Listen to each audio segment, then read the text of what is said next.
የህፃናት የሞባይል ስክሪን አጠቃቀምን በተመለከተ የዓለም ጤና ድርጅትና የአሜሪካ የህፃናት ሕክምና አካዳሚ የሚያስቀምጣቸው መመሪያዎች የሚከተሉት ናቸው። ሰላም ወላጆች፣ ዶክተር ይልቃል ነኝ፣ የህፃናት ስፔሻሊስት ሐኪም። የዕድሜ ገደብና የጊዜ ገደብ ከ18 እስከ 24 ወራት ከ2 ዓመት በታች በዚህ ዕድሜ ስክሪን ፈጽሞ አይመከርም። ብቸኛው ልዩነት በቪዲዮ ስልክ ከቤተሰብ ጋር ማውራት ብቻ ነው። ከ2 እስከ 5 ዓመት በቀን ከ1 ሰዓት ያልበለጠ፣ ይዘቱም ትምህርታዊ መሆን አለበት። ወላጆች አብረው እያዩ ምን እንደሆነ ማብራራት ይኖርባቸዋል። ከ6 ዓመት በላይ ወጥ የሆነ የጊዜ ገደብ ማውጣት ያስፈልጋል። አጠቃቀሙ ከእንቅልፍ ከሰውነት እንቅስቃሴና ከትምህርት ሰዓት ጋር መጋጨት የለበትም።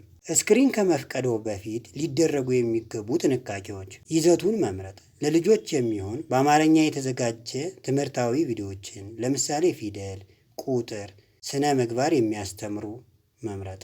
አብሮ መመልከት፣ ልጁ የሚያየውን ነገር አብረው በማየት ጥያቄዎችን ይጠይቁት። ይህ የልጁን የማሰብ ክህሎት ያሳድጋል። ከመተኛት በፊት ማቆም፣ ከመተኛታቸው ከ1 ሰዓት በፊት ስክሪን ማሳየት ማቆም አለብዎት። የስክሪን ብርሃን የልጆችን እንቅልፍ ይረብሻል።